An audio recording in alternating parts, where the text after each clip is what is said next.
So good evening to all of you. चलिए, इस lecture में हम डिस्कस करेंगे आइसोलोबल एनालॉजी ऑर्गेनोमेटेलिक केमिस्ट्री का नेक्स्ट लेक्चर। इसमें हम कुछ प्रॉब्लम सॉल्व करेंगे, उनके कॉन्सेप्ट सीखेंगे, कैसे हम आइसोलोबल एनालॉजी को पहचानते हैं, और कुछ प्रीवियस ईयर क्वेश्चंस को भी यहाँ पर हम डिस्कस करेंगे। ठीक है, इससे पहले हम थोड़ा सा डिस्कस कर चुके हैं जब हम बात कर रहे थे बोरेन्स के स्ट्रक्चर्स की, डिफरेंट टाइप के कार्बोरेन मेटालोबोरेन्स। तो वहाँ पर मेटालोबोरेन्स टर्म आया था, तो वहाँ पर उन मेटालोबोरेन्स को मैं जैसे ही बोरेन में कन्वर्ट कर रहा था, तो वहाँ पर मैं जनरली उसको आइसोलोबल कॉन्सेप्ट से ही आपको जो है isoelectronic concept, isolobal concept, इन सब से उसको मैं कन्वर्ट कर रहा था, जिससे मैं उसके स्ट्रक्चर या क्लासिफिकेशन ऑफ बोरेन्स में उसको क्लासिफाई कर पा रहे थे। तो यहाँ पर हम उसका कुछ एक्सटेंडेड रूप देखेंगे, वहाँ पर कंप्लीट आपका आइसोलोबल एनालॉजी के बारे में बात करेंगे कि कैसे हम दो पेयर्स होते हैं उनके बीच आइसोलोबल जो प्रॉपर्टीज है उसको फाइंड आउट करते हैं। तो देखिए, सबसे पहले तो आपको यही समझ आ रहा होगा कि जैसे कि हम बात करते हैं कि आइसो इलेक्ट्रॉनिक होता है, आइसो बार होता है, आइसोटोन्स होते हैं। तो आइसो इलेक्ट्रॉनिक्स में नंबर ऑफ इलेक्ट्रॉन सेम होते हैं, ठीक है। वैसे ही आइसो बार्स होते हैं, उसमें कुछ आपके टर्म्स प्रॉपर्टीज जो है, पैरामीटर्स होते हैं वो सेम होते हैं। आइसोटोन्स में कुछ सेम होंगे। तो आइसो मतलब तो आप समझ रहे होंगे कि यहाँ पर आइसो का मतलब तो सम से ही होगा, ठीक है, समान, दैट इज। तो लोबल, तो लोब मतलब आपका समझ आ रहा होगा कि जब लोब समान हो तो उनको हम क्या बोलेंगे, आइसोलोबल एनालॉजी को वो फॉलो कर रहे हैं। लेकिन क्या ये सिर्फ लोब को हम अगर उसके शेप को देख करके बात करें, या और कुछ ऑर्बिटल जैसे पी ऑर्बिटल्स है, डी ऑर्बिटल्स है, तो सभी डी ऑर्बिटल्स के जो लोब जो है लगभग सेम टाइप के होते हैं, तो क्या हम उन टर्म्स में बात करेंगे कि ये आइसोलोबल होंगे करके, या कुछ और पैरामीटर्स है। तो आइसोलोबल एनालॉजी को सबसे पहले किसने दिया, ठीक है, और किस बेस पे इन्होंने आइसोलोबल कॉन्सेप्ट को डेवलप किया, ठीक है, उनको हमको यहाँ पर डिस्कस करना है। क्योंकि आइसोलोबल बोलने के लिए कुछ प्रॉपर्टीज, कुछ पैरामीटर्स होते हैं जिनको फॉलो करना जरूरी है। तो देखिए, हाफमैन जो होता है, एक हाफमैन एक साइंटिस्ट थे, उन्होंने आपका मॉलिक्यूलर फ्रेगमेंट्स को डिफाइन किया आइसोलोबल्स में, और उन्होंने दो फ्रेगमेंट्स को आइसोलोबल बोलने के लिए कुछ क्राइटेरिया सेट किए, जैसे कि अगर if the numbers, symmetry and energy and shapes are approximate same of the frontier orbitals and the number of electrons in them are similar, then those fragments are called isolobal to each other. तो कुछ आपके जो frontier orbitals होते हैं उनके जो आपके numbers, symmetry, energies, shape और number of electrons on those orbitals are similar, then those are called isolobal pairs. ठीक है, अब ये जो होते हैं आइडेंटिकल नहीं होते, दो ये सेम नहीं होते, सेम के लिए आपका यूज नहीं होगा कि ये दोनों आइसोलोबल है करके भाई, ठीक है, बट ये सिमिलर होते हैं कुछ प्रॉपर्टीज जो कि यहाँ पर मेंशन किए गए हैं। तो हमको यही सबको सीखना है कि कैसे इन चीजों को, कैसे इनके सिमेट्रीज को, कैसे इनके एनर्जीज को हम यहाँ पर आइसोलोबल कॉन्सेप्ट में अप्लाई करते हैं। तो यहाँ पर अगर बात करें आइसोलोबल एनालॉजी में, तो हम सीखेंगे कि कैसे कोऑर्डिनेशन फ्रैगमेंट को ऑर्गेनिक फ्रैगमेंट में, आइसोलोबल ऑर्गेनिक फ्रैगमेंट में आपको क्या किया जाता है, फाइंड आउट, कन्वर्ट किया जाता है। कौन से ऑर्गेनिक फ्रैगमेंट, कौन से कोऑर्डिनेशन कंपाउंड के आपके आइसोलोबल होंगे, ये जो आपका साइन है ये आपके आइसोलोबल के लिए यूज में लिया जाता है, ठीक है। तो coordination fragments and organic fragments के बीच आइसोलोबल रिलेशन को हमको चेक करना है। तो सपोज जैसे कि अगर यहाँ पर बात करें तो यहाँ पर एक organic compound, sorry, coordination compound है यहाँ पर, ठीक है। तो ये जो है कोई n नंबर ऑफ लिगेंड के साथ जुड़ा हुआ है, और आपके जो है डिफरेंट इसके ऊपर चार्ज है, तो ये आइसोलोबल हो सकता है कार्बन के ऊपर डिफरेंट चार्ज के साथ, या CH प्लस माइनस के साथ, CH2 प्लस माइनस के साथ, ठीक। तो ये आपके कुछ आइसोलोबल पेयर्स इस कंडीशन में ये शो कर सकते हैं।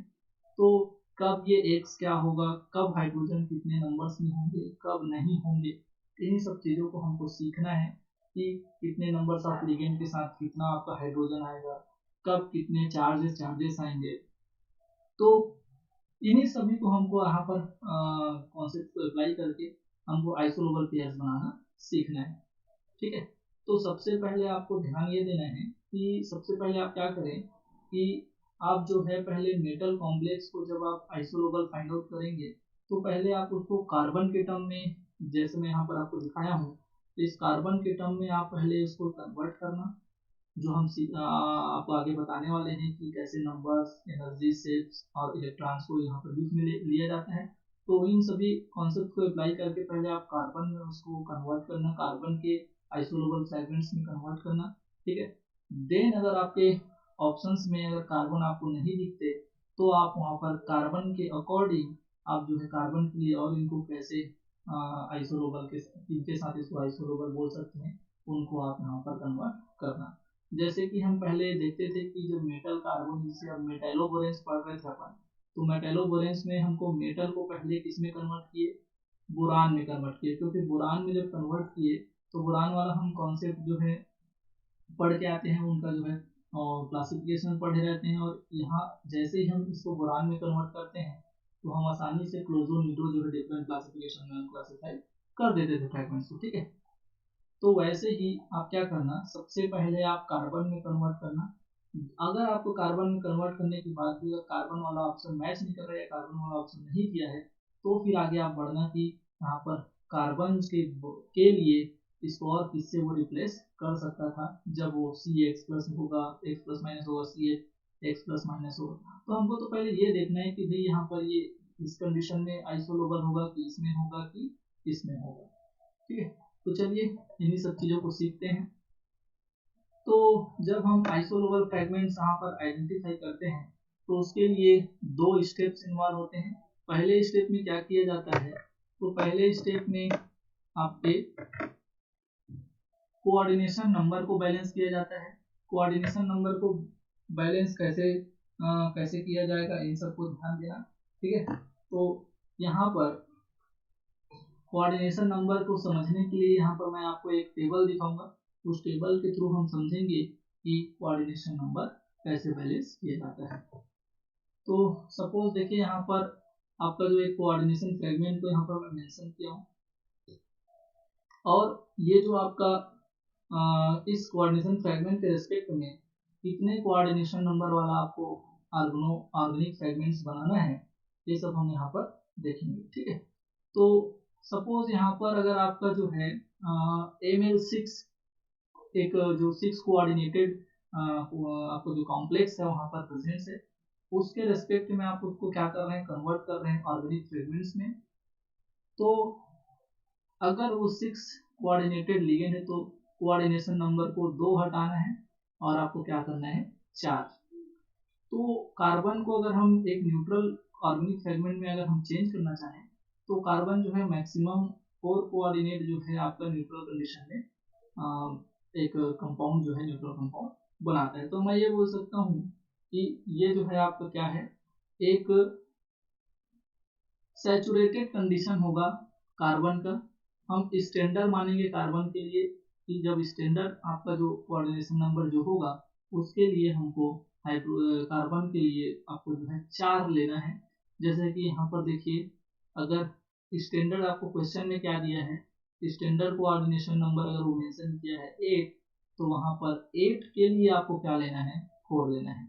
अगर आपको क्वेश्चन में वो पहले से ही बोल देता है कि complex follow standard saturated coordination compound if they connected with 7 coordination number, तो आपको उस कोऑर्डिनेशन नंबर के लिए 7 के लिए आपको क्या लेना है, 4।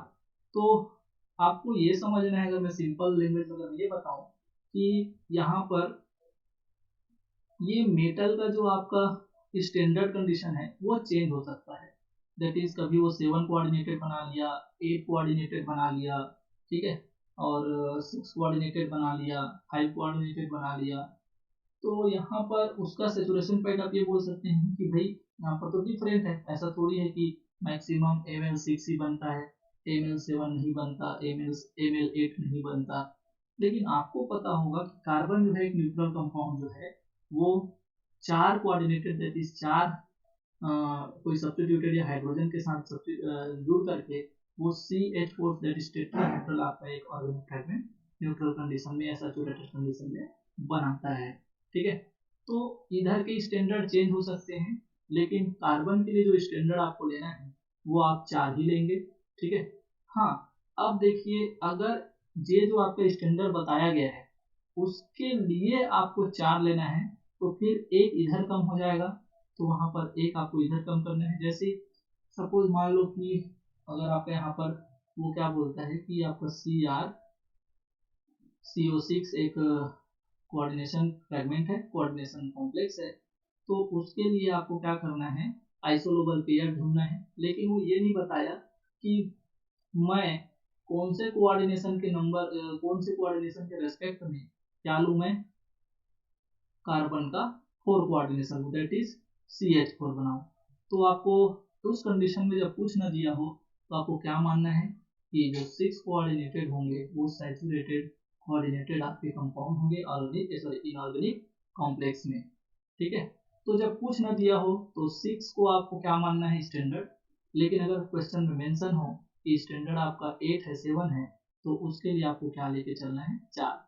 तो अगर कुछ अगर मेंशन ना हो तो ML6 हमारा क्या होगा स्टैंडर्ड, तो उसके लिए अगर आप 6 लेते हैं तो 2 कम कर दीजिए कोऑर्डिनेशन नंबर को, और जब 2 कम कर देंगे तो 4 दैट इज आप सबको पता है कि कार्बन का स्टैंडर्ड तो CH4 ही होगा।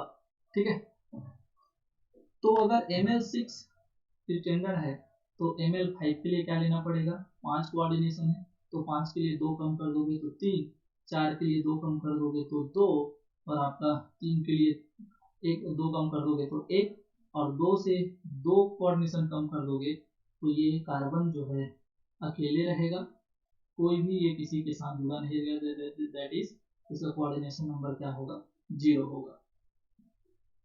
लेकिन सपोज मान लो कि आपका स्टैंडर्ड क्या रहता 8, तो अगर वो स्टैंडर्ड 8 बोल दिए हैं तो 8 के रेस्पेक्ट में क्या होगा 4, तो स्टैंडर्ड अगर 8 है तो अगर 7 वाला है तो 7 के लिए क्या हो जाएगा 3, और आपका आवाज ब्रेक हो रहा है, सबको आवाज ब्रेक हो रही है क्या? No sir. बाकी को नहीं हो रही है ना? तो महिमा चेक करिए, ठीक है, नेटवर्क चेक करिए, रिज्वाइन हो जाइए, जा रहा है तो ठीक है। हाँ, तो देखिए, तो 7 के लिए आपको एक कम करना है 3, 6 के लिए क्या कर देना है आपको 2। लेकिन सपोज ये समझिए कि आपका क्वेश्चन में स्टैंडर्ड किसको बोला है 7 को, तो 7 के लिए आपको अगर 4 लेना है तो 6 के लिए आपको क्या लेना पड़ेगा 3। तो स्टैंडर्ड कौन सा है आपका जो है मेटल कॉम्प्लेक्स में वो देख लेना है, उसके रेस्पेक्ट में एक एक कम करके यहाँ पर उसके रेस्पेक्ट में ऑर्गेनिक फ्रेगमेंट में कितना कोऑर्डिनेशन नंबर लेना है वो आपको ध्यान देना है। ठीक है भाई, अगर कुछ न दिया हो तो 6 के लिए 4, 5 के लिए 3, दैट इज 2 का कम होना चाहिए। चलो आगे बढ़ते हैं, फिर दूसरा स्टेप में क्या करना पड़ता है। पहला स्टेप में हम कोऑर्डिनेशन नंबर को क्या कर लिए, मैच कर लिए। अब कोऑर्डिनेशन नंबर अगर हम मैच कर लिए या फिर बैलेंस कर लिए तो सेकेंड में हमको क्या बैलेंस करना है, तो सेकेंड स्टेप में हमको नंबर ऑफ इलेक्ट्रॉन्स को बैलेंस करना है, नंबर ऑफ इलेक्ट्रॉन्स को बैलेंस करना है। अब नंबर ऑफ इलेक्ट्रॉन्स को कैसे बैलेंस करना है, क्यों, क्योंकि मेटल कॉम्प्लेक्स लोग तो क्या होते हैं, मेटल कॉम्प्लेक्स लोग 18 इलेक्ट्रॉन रूल को फॉलो करते हैं, 17, 16, 15, लेकिन जब मेन ग्रुप की बात करते हैं वहां पर हम ऑक्टेट रूल की बात करते हैं। इसके वैलेंस शेल में 8 इलेक्ट्रॉन है, 7 इलेक्ट्रॉन है, 5 इलेक्ट्रॉन है।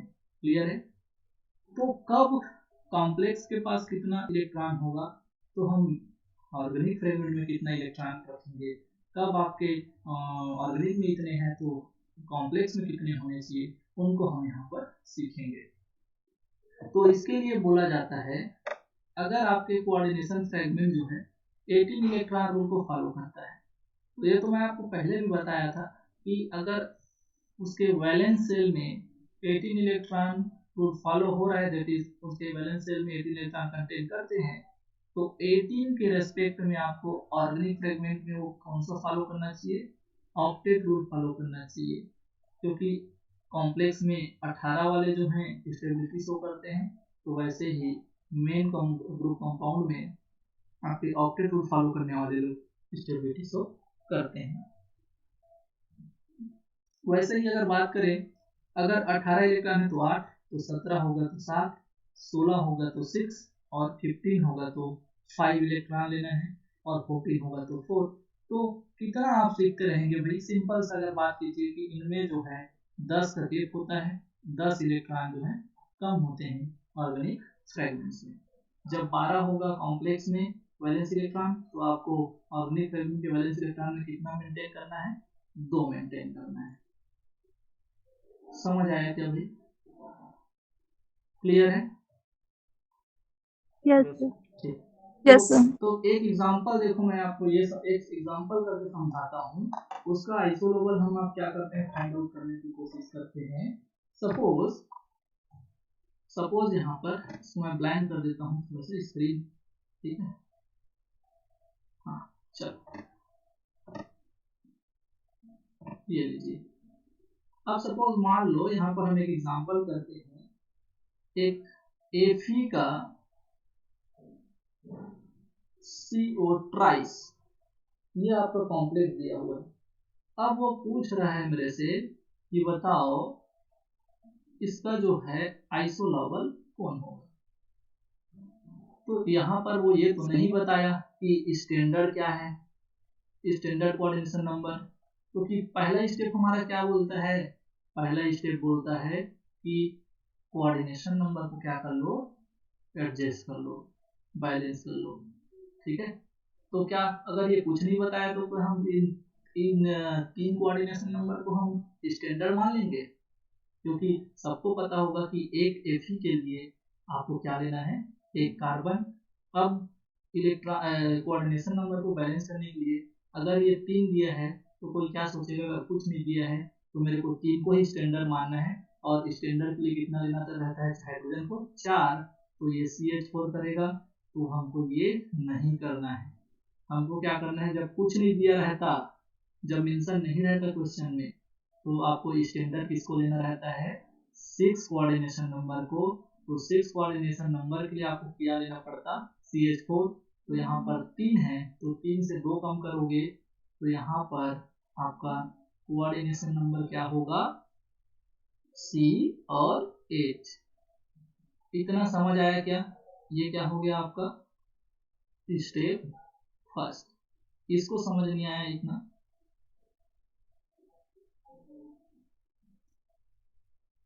जल्दी से बताइए भाई, समझ आया क्या? Yes yes sir. ठीक है। तो देखो अभी हम इलेक्ट्रॉन की तो बात ही नहीं कर रहे हैं, कितना इलेक्ट्रॉन इसके पास है, कितना इलेक्ट्रॉन इसके पास है।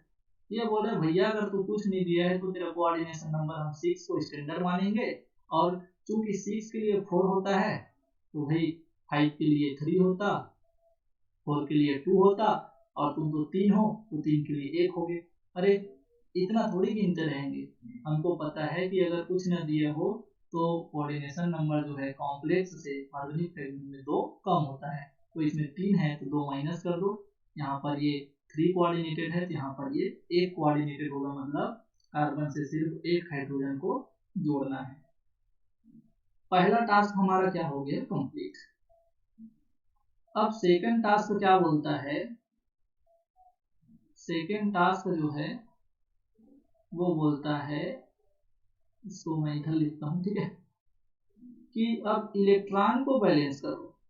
तो इलेक्ट्रॉन को बैलेंस करने के लिए चलो भाई हम इलेक्ट्रॉन्स को गिनना पड़ेगा, और वैलेंस इलेक्ट्रॉन जो है 18 इलेक्ट्रॉन कौन से काउंट करना तो सबको आता होगा।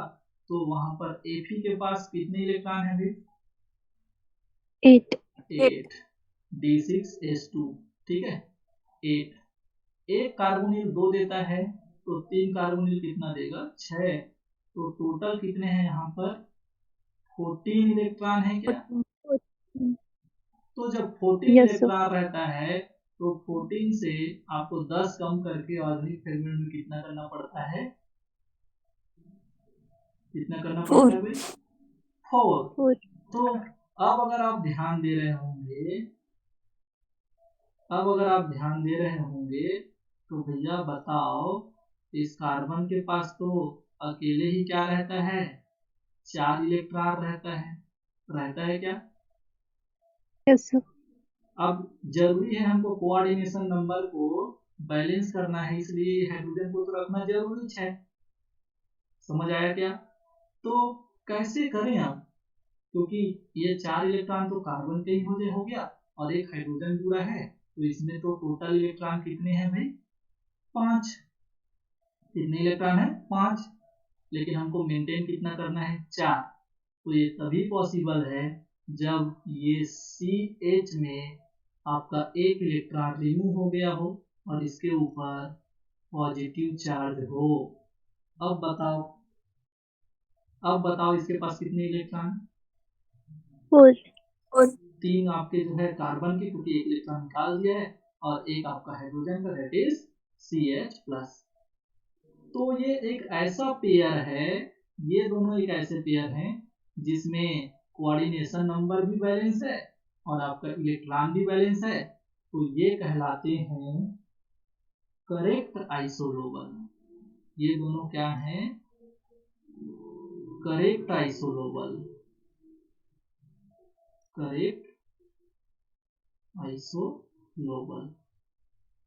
अब ये करेक्ट वाला बात क्या होता है और इनकरेक्ट वाला बात क्या होता है, भैया आइसोलोबल तो आइसोलोबल है, ठीक है। तो देखो, क्या पता आपके ऑप्शन में ये दिखे, या फिर सपोज ये मानो कि भैया तुम्हारे पास टोटल कितने इलेक्ट्रॉन हैं, ठीक है, ये बोलता है 4।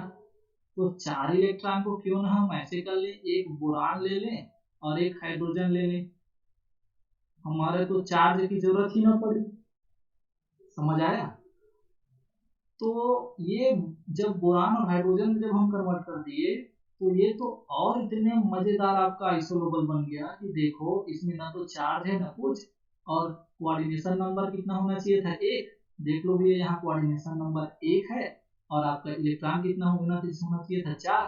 तो देख लो भैया इसमें इलेक्ट्रॉन 4 है। तो ये भी आपका एक करेक्ट आइसोलोबल है। क्या है, करेक्ट आइसोलोबल, जिसमें कोऑर्डिनेशन नंबर और आपके जो क्या बोलते हैं इलेक्ट्रॉन्स हैं, दोनों के दोनों ही क्या हो रहे हैं, बैलेंस्ड हैं। समझ आया क्या? लेकिन अब ये बोलते हैं कि भैया सिर्फ BH बस लिख सकते हैं क्या इसको, सिर्फ BH बस लिख सकते हैं क्या इसको? तो ये बोलता है कि नहीं, अगर ऑप्शन ना मिले तो इसको ऐसे भी लिखा जा सकता है, जैसे कि ये लीजिए एक बोरान और AH2 कर दो, और जब BH2 कर दोगे तो कितने इलेक्ट्रॉन हो गए, 3 और 2 5, होने चाहिए थे कितने, 4। तो ये जब प्लस हो जाएगा, तो कभी क्या होता है, कभी कभी कोऑर्डिनेशन नंबर को ना इन्वॉल्व कर करके आपको कई क्वेश्चन में सिर्फ इलेक्ट्रॉन के टर्म में पूछ देता है कि कौन आइसोलोबल होंगे कि नहीं।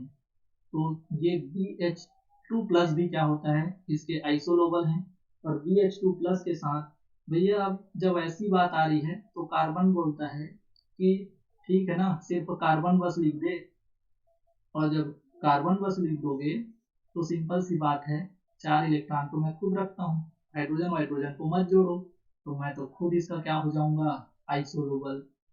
साथ ही कार्बन तो बोल लिया, अब बोलता है कि नाइट्रोजन के टर्म में अगर इसका आइसोलोबल बनाना है तो नाइट्रोजन लिखो, और नाइट्रोजन तो अकेले क्या करता है भाई, 5 इलेक्ट्रॉन अपने वैलेंस शेल में रखता है, लेकिन हमको करना कितना था, 4।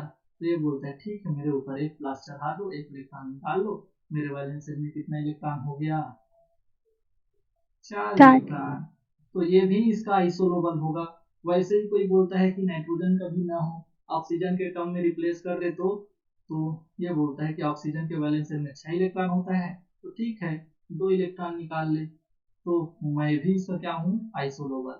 तो these all are isolable to each other, but these two are correct isolable of CO3।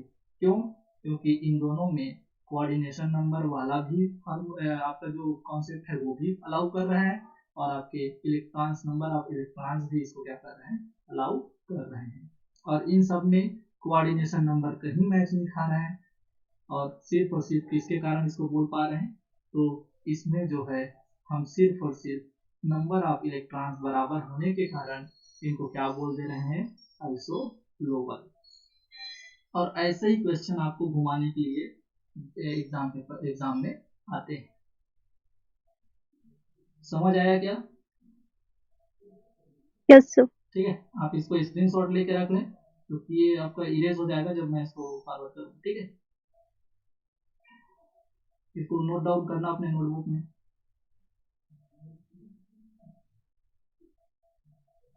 हो गया? आगे बढ़े? चलिए जी सर। हाँ, अब देखिए आइसोलोबल फ्रेगमेंट्स में अगर मैं जो कॉन्सेप्ट बता रहा था उसके अकॉर्डिंग यहाँ पर हम कुछ एग्जांपल्स और उनके आइसोलोबल फ्रेगमेंट्स को मेंशन किए हैं।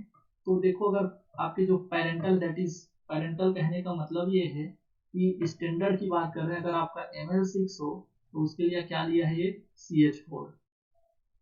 और इसको अभी मैं आपके जब इसके ऑर्बिटल व्यू को दिखाऊंगा तो आपको पता चलेगा कि यहाँ पर जब CH4 जब जुड़ा रहता है तो कहीं भी आपका कोई आपका जो इलेक्ट्रॉन बचा नहीं रहता है बॉन्डिंग के लिए इसमें CH4 में, that is electron sort of field cell, that is number is equal to 0। लेकिन आपका जो इनऑर्गेनिक कॉम्प्लेक्स है Ml6, दैट इज CrCO6, इसमें भी ये बोला जाता है कि जब पैरेंट कंडीशन में होगा, इस कंडीशन में होगा, तो यहाँ पर इसमें कोई भी वर्टाइसेस मिसिंग नहीं होंगी फ्रॉम पॉली पैरेंट पॉलीहेड्रन। इसको थोड़ा सा आप जैसे ही नेक्स्ट स्लाइड वगैरह आएगा तो आप यहाँ पर इन चीज़ों को देखेंगे, क्योंकि अभी इसमें जो है बॉन्ड आप ये मान के चल रहे हैं कि इसमें बॉन्डिंग के लिए कोई स्पेस नहीं है, और बॉन्ड और किसी के साथ बॉन्डिंग करने के लिए, जैसे CH4 में CH4 बनाने के बाद और ये किसी के साथ जो है बॉन्डिंग करने की टेंडेंसी नहीं रखता। लेकिन देखो यहाँ पर जब फ्रेगमेंट CH3 होगा तो CH3 is isolobal to Ml5।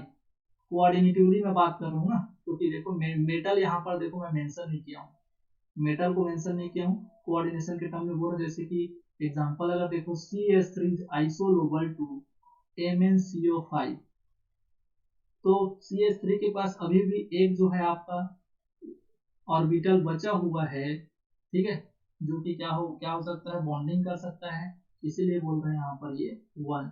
वैसे ही Ml5 के पास भी यही बोल रहे हो कि एक जगह आपका इसका जो कोऑर्डिनेशन साइड जो है अभी भी बचा हुआ है, जिससे ये जो है आपका जो बॉन्डिंग कर सकता है।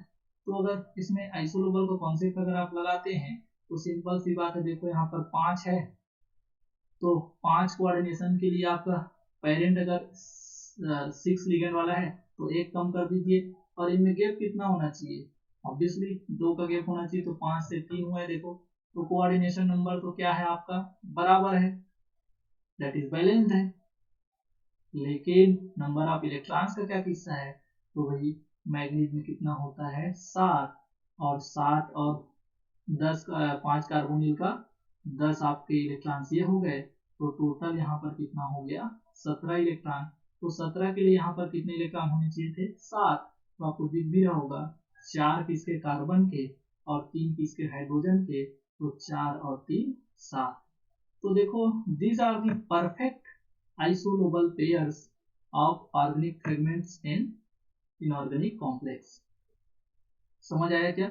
वैसे ही जब देखो आप चेक करोगे तो FeCO4 में भी आपका जो है CH2 जो है इसका एक परफेक्ट आपको जो है आइसोलोबल पेयर की तरह एक्ट करते हुए मिलेंगे। देख लीजिए यहाँ पर 4 से 2, ऑब्वियसली कोऑर्डिनेशन नंबर तो बैलेंस है। इलेक्ट्रॉन्स की अगर बात करें तो 8 तो आयरन के पास होता है, और 8 कार्बोनिल का, 8 8 16। तो यहाँ पर देखिए, यहाँ पर पक्का 6 आपके इलेक्ट्रॉन्स है। यहाँ पर आपके कितने होंगे, ऑब्वियसली ये 5 इलेक्ट्रॉन्स रखा है तो ये 15 रखता हुआ, दैट इज कोबाल्ट के पास कितने होते हैं, 7, और सॉरी डी क्या बोलते हैं, D6, और आपके H2 दैट इज 9, और आपके जो 6 कार्बोनिल के कारण दैट इज 15। तो ये भी आपके क्या होंगे, करेक्ट आइसोलोबल एक दूसरे के हैं। ठीक है। तो यहाँ पर देखिए ऑब्वियसली CH जो है 3 तरह से और बॉन्डिंग कर सकता है, तो वैसे ही जो है कोबाल्ट CO3 भी 3 तरह से और बॉन्डिंग कर सकता है। इसका मतलब आप क्या समझ रहे हैं कि रिप्लेस कर सकते हैं ये, जैसे कि बॉन्डिंग कहीं पर आपका CO3 पूरा रहेगा ना, तो वहां पर ये बोलते हैं कि हम तो तुम्हारे ही जैसे हाथ पैर वाले हैं, ठीक है। तो सिंपल सी बात है कि अगर तुम वहां से हटना चाहो तो हम वहां पर जुड़ सकते हैं और सामने वाले को पता भी नहीं चलेगा, ठीक है। जैसे कि अब यहाँ पर ऑर्बिटल दिखाता हूँ। CH3 जो है Ml5 के साथ क्या है, आइसोलोबल है। ये लीजिए CH3 Ml5 के साथ आइसोलोबल है। तो यहाँ पर देखो CH3 में एक जो है आपका अभी भी जो बॉन्डिंग लोब है वो बचा हुआ, यहाँ से वो बॉन्ड बना सकता है। वैसे ही Ml5 के पास भी सेम ऐसे ही आपका जो एक लोब होगा जिसकी सिमेट्री, जिसकी एनर्जी लगभग सिमिलर होती है, ठीक है। इनके शेप्स लगभग सिमिलर होते हैं, इसीलिए जो है ये क्या करते हैं, एक दूसरे के साथ आइसोलोबल फ्रैगमेंट की तरह बिहेव करते हैं और समय पड़ने पर एक दूसरे के साथ एक दूसरे को रिप्लेस भी कर देते हैं, ठीक है। ये समझ आया क्या? आगे बढ़िए।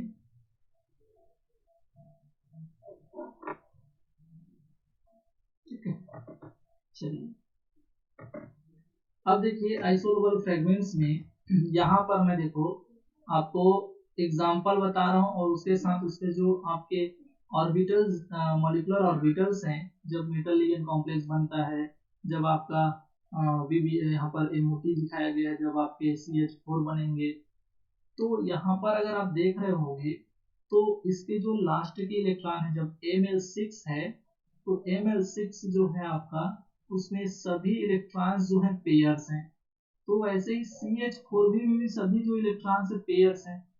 तो यहाँ पर ये और भी कोई बॉन्डिंग यहाँ पर इस कंडीशन में नहीं बना पा रहे हैं क्योंकि these are anti bonding orbitals, ठीक है। तो जैसे ही अगर और कोई इलेक्ट्रॉन जाता है तो वहां पर वो क्या हो जाएगा, बॉन्ड जो है कम होने लग जाएंगे, ठीक है। तो ये आपके जो है ये तो सिंपल सी बात है, आपका ऑर्गेनिक जब मॉलिक्यूल से आपके ये MOT जब बनाते हैं तो ये सब कॉन्सेप्ट आपको रिकॉल रिकॉल होती है। तो हम यहाँ पर इसके MOT पर बात नहीं कर रहे हैं, हम ये देख रहे हैं कि अगर कोई D6 है, देखना यहाँ पर ये D6 है और Ml6 है, सॉरी मतलब लिगेंड जो 6 है, तो वो आइसोलोबल होता है CH4 के, क्योंकि जब 6 इलेक्ट्रॉन्स यहाँ से और 12 इलेक्ट्रॉन्स लिगेंड के जब फिल किया जाता है तो ये जो है आपकी अरेंजमेंट क्रिएट होती है वो आपके CH4 जैसे ही होती है। उस कंडीशंस में क्या होता है, आपका जो है ये CrCO6 एक एग्जांपल है, वो CH4 के साथ आइसोलोबल एनालॉगी की तरह बिहेव करते हैं, आइसोलोबल पेयर्स की तरह बिहेव करते हैं। आप देख भी रहे होंगे कि 6 से कितना गया 4, तो कोऑर्डिनेशन नंबर क्या हो गया, बराबर है, मतलब बैलेंस है। और आपके इलेक्ट्रॉन्स की अगर बात करें तो ऑब्वियसली ये 8 इलेक्ट्रॉन रखा है तो ये 18 इलेक्ट्रॉन रखा होगा, आप चेक कर सकते हैं, ये 18 इलेक्ट्रॉन रूल को फॉलो करता है, ठीक है। वैसे ही नेक्स्ट अगर हम बात करें तो यहाँ पर अगर कोई D7 लेकिन CO5 5 कोऑर्डिनेटेड D7 मेटल का कोई कॉम्प्लेक्स आता है तो वो CH3 के साथ आइसोलोबल पेयर की तरह बिहेव करता है। देखो यहाँ पर CH3 तीन हाइड्रोजन के साथ जुड़ने के कारण साथ साथ इसके पास एक अभी भी ऑर्बिटल है जिससे ये बॉन्डिंग कर सकता है।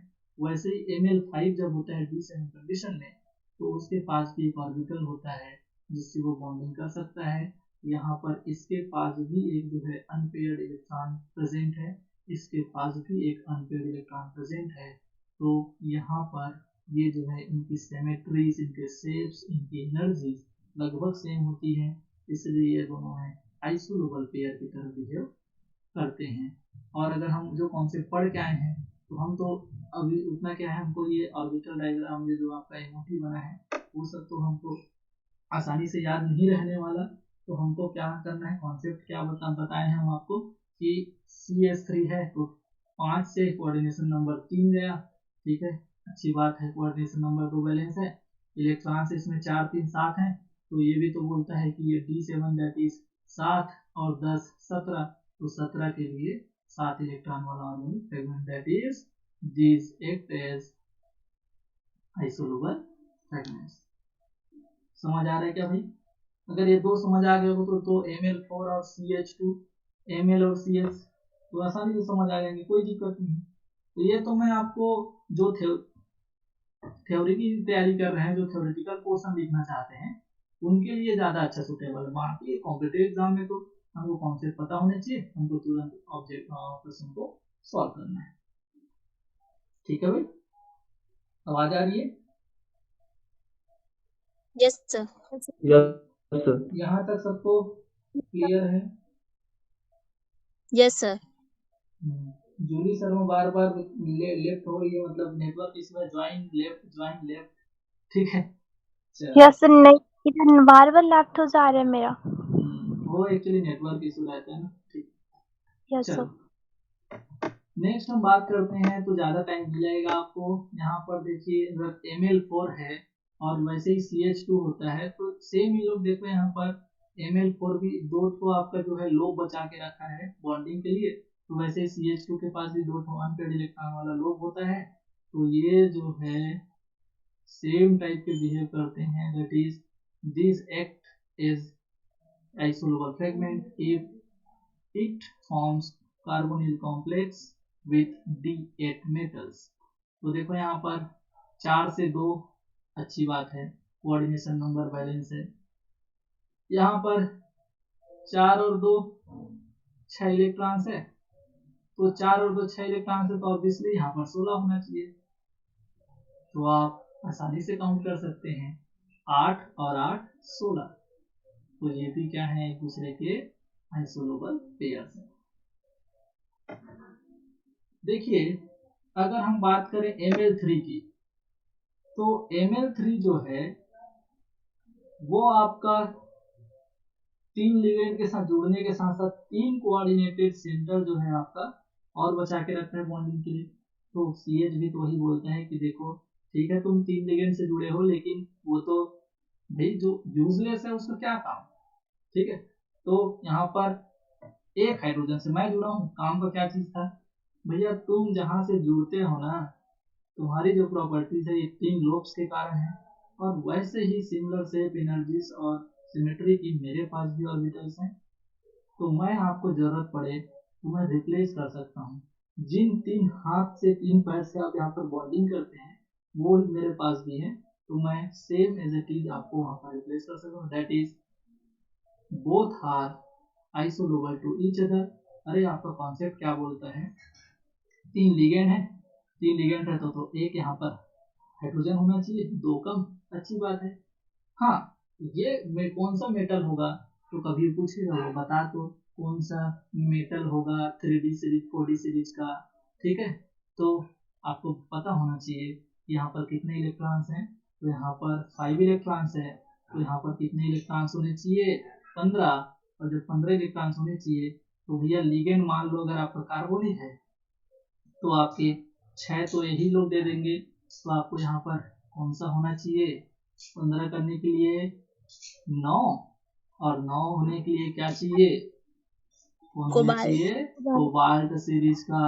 तो ये कोबाल्ट ग्रुप का दैट इज अगर 3D का पूछा तो कोबाल्ट, 4D का पूछा तो RH और रोडियम। हाँ रोडियम और इरिडियम अगर 5D पूछा तो ऐसे क्वेश्चंस बन सकते हैं आपके। तो आपको सिर्फ जैसे पढ़ाया जाता है वैसे नहीं पढ़ना है, आपको वहां पर अपना दिमाग भी लगाना है कि आपको क्रिएटिव होना बहुत जरूरी है कि यहाँ से कितने टाइप से क्वेश्चन और अराइज हो सकते हैं। तो अगर कोई इस टाइप से अगर स्टडी करता है तो उसके लिए कॉम्पिटिटिव एग्जाम और भी थोड़ा सा एक स्टेप इजी हो जाता है, ठीक है। चलिए अब बात करते हैं, सबको पता होगा कि CH3 रेडिकल फॉर्म में अगर है और इधर भी अगर एक CH3 रेडिकल फॉर्म में है, तो भैया कितना टाइम लगता है इसको जोड़ने के लिए, कितना टाइम लगता है, मिथाइल रेडिकल, दो रेडिकल जुड़ के एथेन बनाने में। अरे बनता है क्या ये? Yes sir. सिंपल सा रिएक्शन है। अब ये भी पता होगा कि मान लो इसका एक आइसोलोबल लेता हूं मैं, ये लो। अभी हम पढ़ के आए क्या कि CH3 का आइसोलोबल MnCO5 होता है। किसी को गिनना है तो गिन सकते हो, वही 4 3 7 यहाँ इलेक्ट्रॉन होगा, 17 यहाँ होगा। ठीक है, सिंपल सी बात है। यहाँ पर 5 कोऑर्डिनेशन नंबर है, यहाँ 3, तो ये दोनों तो एक दूसरे के आइसोलोबल हैं। इसके पास भी एक बॉन्डिंग के लिए एक आपका एक लोब होता है जो कि अनपेयर्ड होता है। इसके पास भी एक ऑर्बिटल होता है जो कि अनपेयर्ड होता है। तो ये बोलते हैं कि जैसे दोनों CH3 जुड़ते हैं वैसे ही हम भी जुड़ सकते हैं। तो ये जुड़ जाएंगे। तो सबको पता है क्या, Mn2 कितने बार पढ़ के अभी पिछले लेक्चर में, Mn2CO10 एग्जिस्ट करता है भाई। क्यों? क्योंकि ये isolated form that is monomer form में 18 इलेक्ट्रॉन रूल को फॉलो नहीं करता इस न्यूट्रल कंडीशन में, इसीलिए ये जो है डाइमर में कन्वर्ट हो जाते हैं। तो ये भी आपका देखो इस तरह से आपका डाइमर बनाता है क्या? बिल्कुल बनाता है। तो ये बोलता है कि भाई तुम मेरे आइसोलोबल हो, जैसी मेरी प्रॉपर्टी है वैसे ही तुम्हारी प्रॉपर्टी है, तो क्या हम एक दूसरे के साथ मिलेंगे तो क्या हमारी भी बॉन्डिंग हो सकती है? तो यहाँ पर ध्यान देना कि जब Mn जो है यहाँ पर वो वेट नहीं करता इसके लिए, अगर उसको यही फ्रेगमेंट मिल रहा है जो इसके साथ आइसोलोबल पेयर की तरह बिहेव कर रहा है, तो ऑब्वियसली वहां पर ये अगर इसके साथ आइसोलोबल है तो ये इसको रिप्लेस कर सकता है और क्या बन जाएगा, यहाँ पर ये कॉम्प्लेक्स आपका बन जाएगा। तो बताओ इस कॉम्प्लेक्स में इसको रिप्लेस कर दिया कौन? ये ऑर्गेनिक फ्रेगमेंट।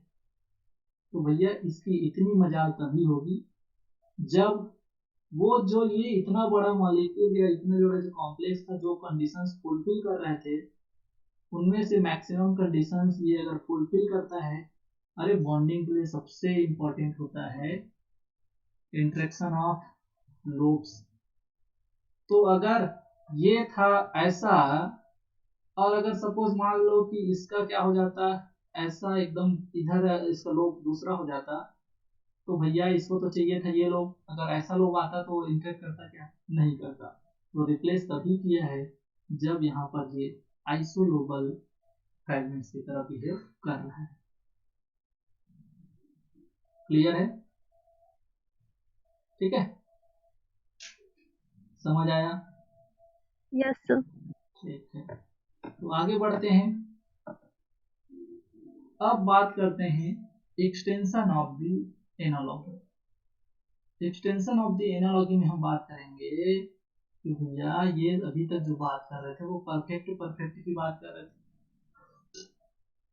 अब परफेक्ट के अलावा भी आपके कुछ लोग होंगे जो आइसोलोबल कॉन्सेप्ट को फॉलो करेंगे, और अगर वो आइसोलोबल कॉन्सेप्ट को फॉलो करते हैं तो कैसे दिखेंगे वो लोग, उनको बात करते हैं। और कब कब कौन कौन से लोग आइसोलोबल हो सकते हैं उनकी हम बात करते हैं। इनमें कुछ अभी तक जो हम कॉन्सेप्ट सीख रहे हैं उनसे कुछ वेरिएशन शो करेगा। कोई सिर्फ इलेक्ट्रॉन के बेस पर होगा, तो कोई जो है आपके लोब्स के अकॉर्डिंग होगा।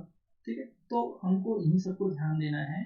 जो कुछ एक्सेप्शनल बिहेवियर जो आपके कॉन्सेप्ट को फॉलो नहीं करते रहेंगे, कम से कम ये तो पता चलेगा कि हाँ इनको हमको अलग से ध्यान रखना है, अगर वो क्वेश्चन में आता है तो हमको पता होना चाहिए। ठीक है, तो अब न्यूट्रल स्पीसीज तक एक मतलब आप ये बोल सकते हैं कि सीमित न रह करके ये जो है अब चार्ज स्पीसीज और सिर्फ CO लिगेंड को न रह करके और भी different ligand, chlorine, PPS3, different ligand के साथ ये जो है आपका ये बिहेवियर को कंपेयर करना चालू हो गया और उनमें आइसोलोबल रिलेशनशिप को बिल्ड करने की कोशिश की गई। ठीक है, अभी तक बात कर रहे थे ML6 को क्या लो रे, मतलब सेम लो, उसी को ही आइडियल लो, स्टैंडर्ड लो। इनमें जो है क्या पता बात हो जाए कि सिर्फ वो ऑक्टाहेड्रल ज्योमेट्री पर बेस ना हो, उससे भी आगे हो, 7 8 कोऑर्डिनेटेड, 5 कोऑर्डिनेटेड। ठीक है, तो जो मैं आपको जो शुरू में बता रहा था स्टैंडर्ड कंडीशन की, तो वही वो सब जो है क्या है, वो इस आइसोलोबल एनालॉजी के एक्सटेंशन है। ठीक है, जब मेन कॉन्सेप्ट आपका बिल्ड हो गया तो उसको फिर और उसके एप्लीकेशन पोर्शन को बढ़ाने के लिए इन सभी चीजों पर बात होती है। तो इसके कुछ एग्जांपल्स हैं, तो देखिए सबसे पहला जो है, द आइसोलोबल डेफिनेशन में be extended to isoelectronic fragments having the same coordination number। ठीक, एग्जांपल देखते हैं। देखिए भैया, ये तो कोई कॉन्सेप्ट ही नहीं है, ये तो हम पढ़ के आए शुरू में, इसी को ही तो परफेक्ट बोल रहे थे। कोऑर्डिनेशन नंबर क्या हुआ, सेम कोऑर्डिनेशन नंबर बोल रहे हैं, मतलब 5 के रेस्पेक्ट में 2 कम 3। इलेक्ट्रॉन्स बात करें तो ये 7 इलेक्ट्रॉन, तो ये 17, तो ये तो दोनों ही फॉलो कर रहा है, तो ये पहला हो गया। दूसरा एग्जांपल इसी का देखना, तो यहाँ पर देखो यही CH3 इसके साथ आइसोलोबल था, MnCO5। ठीक है, और ये MnCO5 के साथ आइसोलोबल था, कोई चार्ज नहीं था, लेकिन यही CH3 जो है, देखो यहाँ पर जब ये Fe के साथ गया तो Fe जब CO5 बनाया, तो ये तो बोल तो रहे हैं कि हम कोऑर्डिनेशन नंबर तो सेम रखते हैं, दैट इज 5 के रेस्पेक्ट में 3, लेकिन भैया अगर मैं यहाँ पर इलेक्ट्रॉन की बात करूं तो मेरे पास तो 8 इलेक्ट्रॉन होते हैं, और 10 कौन देता है, आपका CO दे रहा है, 5 CO मिल करके, तो यहाँ पर मैं तो 18 को फॉलो करता हूँ, इसलिए मैं न्यूट्रल कंडीशन में तो आपको आइसोलोबल नहीं हो सकता, तो यहाँ पर कौन सा चार्ज लग जाता है, प्लस चार्ज। समझ आया क्या भाई? मैग्नीज के साथ ये सिर्फ, अब ये मैग्नीज ना रह के मैग्नीज के ग्रुप का मेंबर भी हो गए, तो इसके साथ भी आइसोलोबल। अब क्या सिर्फ पॉजिटिव चार्ज ही जरूरी है? तो देखो क्रोमियम जब CO5 बनाता है तो CO5 से CH3 दैट इज बोल्ड है, कोऑर्डिनेशन नंबर तो सेम है, लेकिन इलेक्ट्रॉन्स को सेम करने के लिए प्लस माइनस का सहारा लेना पड़ रहा है। क्रोमियम के पास कितने इलेक्ट्रॉन होते हैं, 6, और 5 दूनी 10, तो 17, तो भैया सॉरी कितने होते हैं रे, 5 5 दूनी 10, और 10 क्रोमियम का आपको कितने हो जाएंगे, 6, तो ये क्या हो जाएगा 16, और 16 को 17 करने के लिए, आइसो इलेक्ट्रॉनिक बनाने के लिए 1 इलेक्ट्रॉन की जरूरत पड़ती है, तो ये माइनस होगा, तब ये आइसोलोबल बिहेवियर होगा। तो मैं क्या बोलना चाह रहा हूँ, आपको ये समझ आया क्या कि अब जरूरी नहीं कि आपको सिर्फ न्यूट्रल कंडीशन में कोऑर्डिनेशन नंबर भी सेम हो जाए और आइसो इलेक्ट्रॉनिक कंडीशन भी हो जाए, ये प्लस चार्ज और minus charge that is charge species भी आपके जो है आइसोलोबल कॉन्सेप्ट में इन्वॉल्व हो सकते हैं। ये सभी एक दूसरे के आइसोलोबल हैं, समझ आया क्या? सभी 17 इलेक्ट्रॉन स्पीशीज हैं, और सभी में कोऑर्डिनेशन नंबर भी क्या हो रहा है, बैलेंस्ड है। ठीक, ये था आपका पहला कॉन्सेप्ट। दूसरा कॉन्सेप्ट क्या बोलता है एक्सटेंशन ऑफ एनालॉजी में, गेन और loss of electron from 2 isolobal fragments yields isolobal fragments. इसको समझने के लिए आपका एग्जांपल देखिए, ये आपके CH3, ये तो इसी को हम भी पढ़ रहे थे। अभी देखो हम मेटल में बात कर रहे थे, इधर प्लस माइनस चार्ज चढ़ाओ, लेकिन यहाँ पर देखो MnCO5 जो है 17 इलेक्ट्रॉन, CH3 इसको तो बार बार पढ़ डाले, ये आइसोलोबल हैं।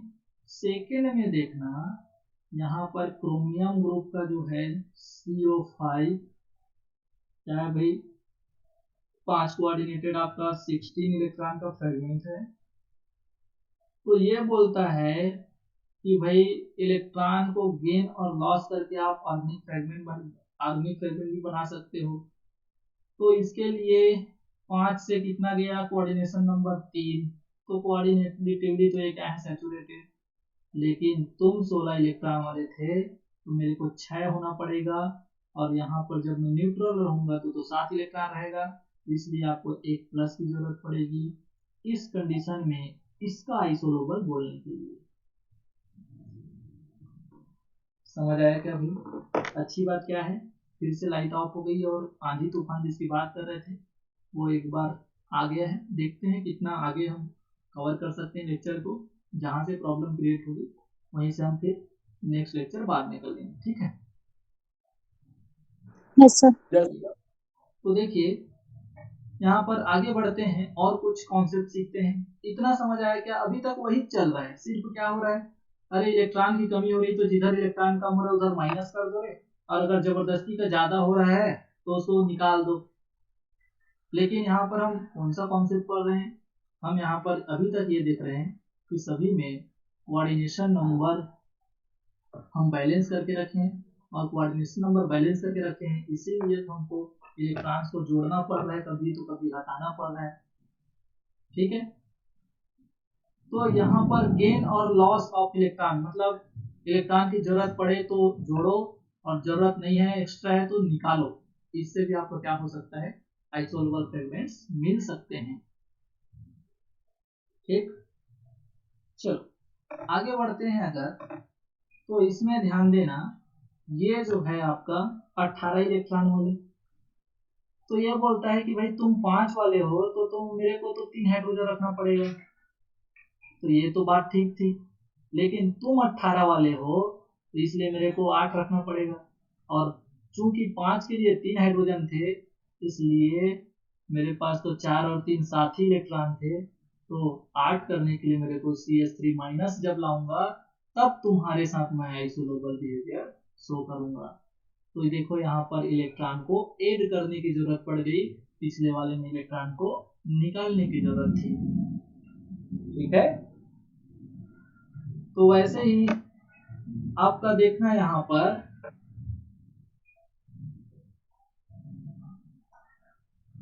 कि FeCO5 जो है वो किसके साथ आइसोलोबल है भाई, CH3 माइनस। ये ले, अरे है कि नहीं, कोऑर्डिनेशन नंबर भी सैचुरेट बैलेंस्ड है, इलेक्ट्रॉन्स भी बैलेंस है, क्योंकि यहाँ पर दोनों जो है उसके पास फील्ड इलेक्ट्रॉन सेल हैं। और अच्छी बात क्या है कि दोनों के पास एक एक वर्टेक्स से शॉर्ट हैं, जिससे वो क्या कर सकते हैं, बॉन्डिंग बना सकते हैं, ठीक है? अब अगर हम बात करें कि यहाँ पर देखो भाई, ये CH3 इसमें माइनस लेता हूं मैं, ये Ml5 जब क्या हो, FeCO5, तो उस कंडीशन में इलेक्ट्रॉन्स तो इनके पास फील्ड होंगे, इलेक्ट्रॉन्स तो यहाँ पर इनके पास फील्ड होंगे, लेकिन ये जो आपकी लोब है वो दोनों में बॉन्डिंग के लिए अवेलेबल है। अब अगर मैं बात करूं तो भैया क्या FeCO5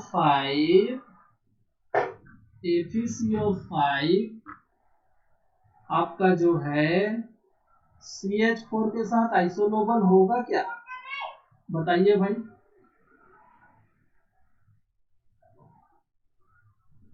कैसे? सर इलेक्ट्रॉन के बेस पे हो जाएगा। इलेक्ट्रॉन के बेस पे हो जाएगा, ठीक है? तो कई लोग क्या करेंगे भाई, अरे सर बताए थे कि कोऑर्डिनेटिवली सैचुरेशन जो है आपका जरूरी नहीं है, मतलब कोऑर्डिनेशन नंबर बैलेंस नहीं होता। कई बार क्या होता है कि इलेक्ट्रॉन के बेस पे पूछ लेता है और ये 5 था ना, FeCO5 इलेक्ट्रॉन के बेस पे पूछ लेता है और इलेक्ट्रॉन इन दोनों में सेम है और आपका इन दोनों को क्या बोल दो, आइसोलोबल। भैया आइसोलोबल का मतलब है कि लोब सेम होने चाहिए। तो FeCO5 बोलता है कि भैया मेरे पास एक तो खाली जगह है, मैं एक जने के साथ हाथ मिला सकता हूँ, लेकिन तुम जिसके साथ मेरे को आइसोलोबल बता रहे हो उसके पास तो कोई हाथ पैर अभी नहीं बचा है, 4 हाथ पैर थे, सबके साथ वो बॉन्डिंग कर चुका है, तो फिर इसके पास तो कोई मेरे जैसा एक खाली हाथ नहीं है, तो मैं कहाँ से इसका आइसोलोबल। समझ आया क्या? तो ध्यान रखना है FeCO5 is isolable with respect to CH3 minus, but it can't act as isolable with respect to, तो बाकी लेक्चर कल पढ़ेंगे, ठीक है। अभी बहुत ज्यादा वाला आंधी तूफान आया है, ठीक है, okay. Yes sir. Yes sir. ठीक यस सर। ठीक। आप लोगों के साइड भी आया है क्या? नो जी सर। सर। नो नहीं सर। नहीं, तो पहले कवर्धा में ही आता है, उसके बाद फिर उधर जाता है, ठीक है। कैसे भावना, कवर्धा में कैसा है? Yes sir. मैं कवर्धा कवर्धा में नहीं हूँ सर। नहीं है तो क्या मेरे गांव बस में है क्या? चलो ठीक है, थोड़ा सा हमारे गाँव में भी। हाँ हमारे गाँव में भी हाँ तो बारिश तूफान। हाँ तो फिर बाकी लेक्चर मैं कंटिन्यू करूंगा आपको नेक्स्ट नेक्स्ट वीडियो में या फिर नेक्स्ट आपके क्लास में। बैटरी भी ऑफ हो गया है, ठीक है। चलिए फिर मिलते यस हैं सर। नेक्स्ट लेक्चर में, okay. Yes sir. Yes sir. Yes sir. Thank you sir. यहाँ पे